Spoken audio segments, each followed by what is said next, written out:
मेरे घर में कढ़ी पकौड़े सबको बहुत ज्यादा पसंद हैं। इतने कि हफ्ते में एक बार तो मैं बना ही लेती हूँ। फिर भी मैंने कभी इसका वीडियो नहीं अपलोड किया क्योंकि मुझे लगता है ये तो बड़ी कॉमन सी चीज है, हर घर में बनती है, सबको आती है। लेकिन जब मेरे गेस्ट मेरी बनाई हुई कढ़ी खाते हैं तो कहते हैं कि अरे वाह, इतनी अच्छी कढ़ी हमसे तो कभी नहीं बन पाती। आपके पकौड़े इतने रुई जैसे सॉफ्ट कैसे रहते हैं, और कढ़ी बनाने की टिप्स हमें भी दीजिए। तो मुझे लगा कि हाँ, कढ़ी बनाना भी कोई मामूली काम नहीं है जब तक कि आप इसके कुछ टिप्स एंड ट्रिक्स को क्रैक नहीं कर लेते। तो चलिए आज मैं आपको बिल्कुल स्क्रैच से कढ़ी पकौड़े बनाने के लिए बिल्कुल एग्जैक्ट मेजरमेंट्स के साथ एक रेसिपी बताती हूँ कि अगर किसी ने लाइफ में कढ़ी कभी नहीं भी बनाई होगी तो वो भी पहली ही बार में बिल्कुल परफेक्टली बना लेगा। शुरू करें? हाँ, तो पहले एक बड़े से मिक्सिंग बोल में 1.5 कप नॉर्मल बेसन लीजिए। ना बहुत मोटा वाला लीजिएगा ना बहुत पतला। अभी हम इसमें कोई नमक या मसाले वसाले कुछ नहीं डालेंगे। जितना बेसन हमने लिया है इतने में करीब 6 से 7 लोगों के लिए कढ़ी बन जाएगी। इसका हमें एक अच्छा सा लम्प फ्री बैटर बनाना है। तो जितना हमने बेसन लिया है आप एग्जैक्टली उसका आधा पानी लीजिए, यानी कि हमने 1.5 कप बेसन लिया है तो 1.25 कप पानी लीजिए और थोड़ा थोड़ा करके बेसन में मिलाते जाइए और उसको अच्छी तरह से फेंटते जाइए। इस बैटर को हमें लम्प फ्री भी रखना है और काफी एयरी भी रखना है, यानी कि आप इसको 3-4 मिनट तक इतना फेंटिए कि इसमें एयर ट्रैप हो जाए। और मैं अपनी रेसिपी के वीडियोस में अक्सर बताती हूँ कि कुछ काम ऐसे होते हैं जो हाथ लगाए बिना नहीं हो सकते। तो विस्कर से मैंने बेसन मिक्स कर लिया, लम्प्स भी ब्रेक कर लिए, लेकिन ये जो फेंटने वाला काम है ना, ये अगर आप हाथ से करेंगे तो बहुत जल्दी और बहुत आसानी से हो जाएगा। तो बेसन में एक ही डायरेक्शन में हाथ घुमाइए, लेकिन हाथ घुमा घुमा कर बेसन फेंटने में बहुत मेहनत लगती है, हाथ दर्द हो जाता है। तो इस काम को आसान बनाने के लिए आप बेसन के घोल को 5 उंगलियों से टैप टैप करिए, यानी कि घोल पर एक हाथ मारिए और उसको उंगलियों से हल्का सा ऐसे उठाते रहिए, जैसे मैं कर रही हूँ। देखने से समझ में आएगा। इस तरह से बेसन बहुत जल्दी बहुत आराम से फिट जाता है, मेहनत भी नहीं लगती और बहुत जल्दी इसमें एयर ट्रैप हो जाती है। ये देखिए, इतनी सी देर में ही आपको इसमें हवा के बुलबुले दिखाई देने लगे, यानी कि अब ये बेसन का घोल बहुत अच्छी तरह फिट चुका है। मैं आपको इसको चेक करने की एक ट्रिक बताती हूँ। एक कटोरी में साफ पानी लीजिए और उसमें इस फेंटे हुए बेसन की एक बूंद गिराइए।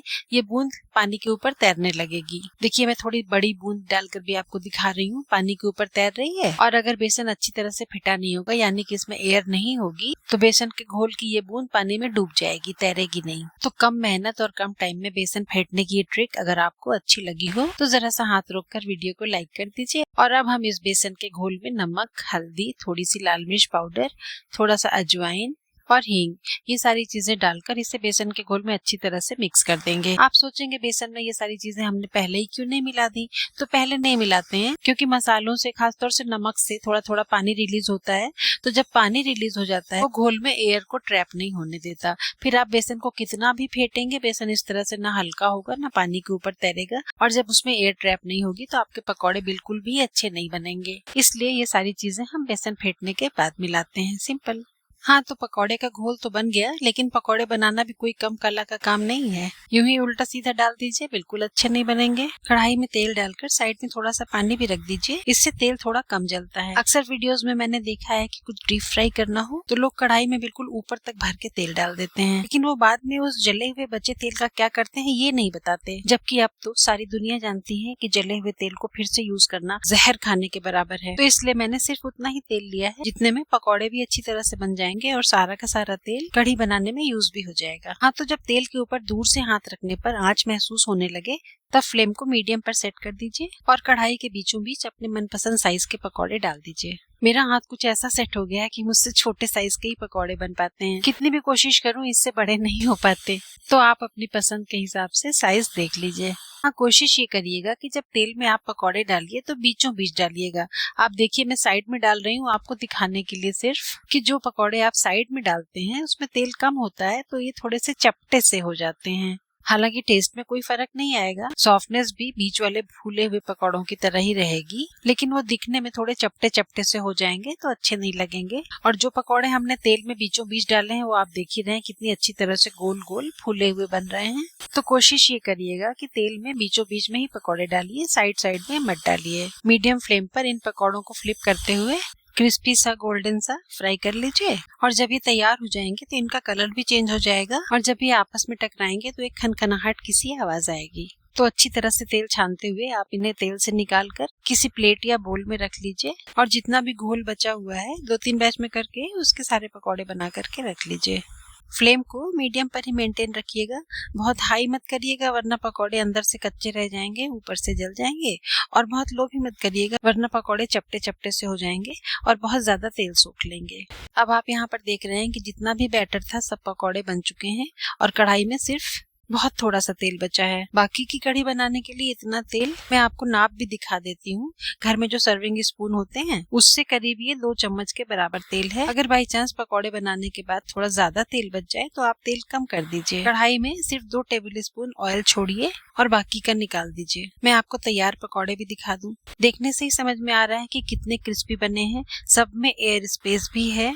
यहाँ तक कि मैंने आपको जो दिखाने के लिए साइड में चपटे पकौड़े डाले थे वो भी कड़े नहीं बने हैं, उनमें भी एयर स्पेस है। और इसके लिए हमने जो बेसन का घोल बनाया था उसको सिर्फ हाथ से ही फेंट कर तैयार किया था, बिल्कुल भी सोडा वगैरह कुछ नहीं डाला गया है। आप थोड़ी सी प्रैक्टिस कर लें तो हाथों की ही कला से बिना कोई आर्टिफिशियल एजेंट डाले हुए आप भी बिल्कुल सॉफ्ट और एयरी रुई जैसे फूले फूले पकौड़े बना सकते हैं। तो चलिए अब कढ़ी बनाते हैं। पकौड़े बनाने के बाद मैंने फ्लेम ऑफ कर दी थी क्योंकि तेल बहुत ज्यादा गर्म था। देखिए फ्लेम ऑफ करने के बाद भी इसमें अभी भी इतनी हीट है कि मैंने मेथी के दाने डाले और वो उसी हीट पर क्रैकल हो गए। तो आप फ्लेम को ऑन कर दीजिए, थोड़ा लो ही रखिएगा। और इसमें एक ये मीडियम साइज का कटा हुआ प्याज मैंने डाल दिया है। प्याज को थोड़ा सुनहरा फ्राई होने दीजिए और इस बीच में हम 4-5 लहसुन की कलियां कूट लेते हैं। अगर आप प्याज लहसुन नहीं खाते हैं तो ये वाला पार्ट स्किप भी कर सकते हैं, लेकिन हर रेसिपी में प्याज और लहसुन कैसे डाला जाएगा इसकी भी अपनी अलग अलग डिमांड होती है। कहीं लंबा काट कर डालते हैं, कहीं बारीक काटते हैं, कहीं पीसते हैं तो कहीं कूटते हैं।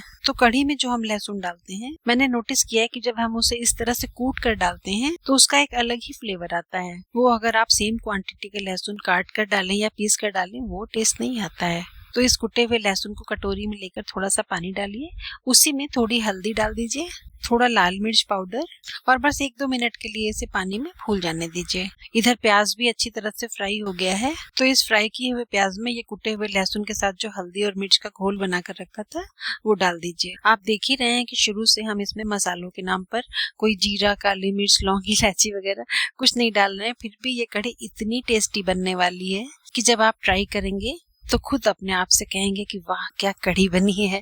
कढ़ी के घोल के लिए हमें बहुत जरा सा बेसन लेना है। जिस बोल में हमने पकौड़े का बैटर तैयार किया था उसी में ले रही हूँ। और अगर मेजरिंग कप से देखें तो ये 1/8 कप बेसन है और घरों में अक्सर मेजरिंग कप्स नहीं होते हैं। तो अगेन आपका ये जो सर्विंग स्पून है उससे सिर्फ 2 चम्मच, सिर्फ इतना ही बेसन लीजिए। इतने ही से बेसन से 7 से 8 लोगों के लिए आराम से कढ़ी बन जाएगी। हाँ, इस बेसन को आपको दही में फेंटना है। और यहाँ पर मैं आपको एक ऐसी टिप देने वाली हूँ जो आपने किसी भी चैनल पर, किसी भी वीडियो में, किसी भी बड़े से बड़े शेफ के मुंह से नहीं सुना होगा। तो जब आपको बेसन और दही का घोल बनाना है तो घोल के लिए दही क्यों, दही का पानी क्यों नहीं? क्योंकि अक्सर ऐसा होता है जब आप घर में दही जमाते हैं गाढ़ी गाढ़ी दही खाने के बाद दही का पानी जरूर बचता है और वो बिल्कुल प्योर, प्रोबायोटिक, डाइजेस्टिव फ्रेंडली पानी आप चाहते हुए भी यूज नहीं कर सकते। तो थोड़ा थोड़ा करके उस पानी को इकट्ठा कर लीजिए। ऐसे भी कढ़ी बनाने के लिए आपको बासी और खट्टी दही की ही जरूरत होती है। तो या तो आप कई दिन तक दही का पानी ही इकट्ठा कर लीजिए या तुरंत चाहिए तो दही को छन्नी पर डालकर उसका पानी कलेक्ट कर लीजिए और ऊपर की बची हुई गाढ़ी दही को खाने के काम में ले आइए। अच्छा, ये जो कढ़ी का घोल हम बना रहे हैं उसमें ये 2 टेबल स्पून बेसन में लगभग 1.5 से 2 कप दही का पानी डालिए। और अगर पानी वाली दही नहीं है, गाढ़ा ही दही है तो 1 कप दही डालिए। इस घोल को हमें बहुत बहुत बहुत पतला बनाना है, लम्प फ्री बनाना है। तो इस 1/8 कप बेसन में हमने दही और पानी सब कुछ मिलाकर 4 कप पानी डाला है। इसे बहुत अच्छी तरह मिला लीजिए, दही का और बेसन का कोई भी लम्प न रह जाए। इस बीच ये कढ़ाई में जो धीमी धीमी आंच में मसाला भुन रहा था ये भी अच्छी तरह से भुन गया है और जो भी थोड़ा बहुत तेल था वो देखिए बाहर आ गया है। तो अब इस दही और बेसन के घोल को चलाते हुए धीरे धीरे करके इस भुनते हुए मसाले में डालिए। ध्यान रखिएगा कि आपको बिल्कुल इसे पूरे टाइम चलाते रहना है वरना कढ़ाई में गिरने के बाद भी इसमें लम्स पड़ सकते हैं।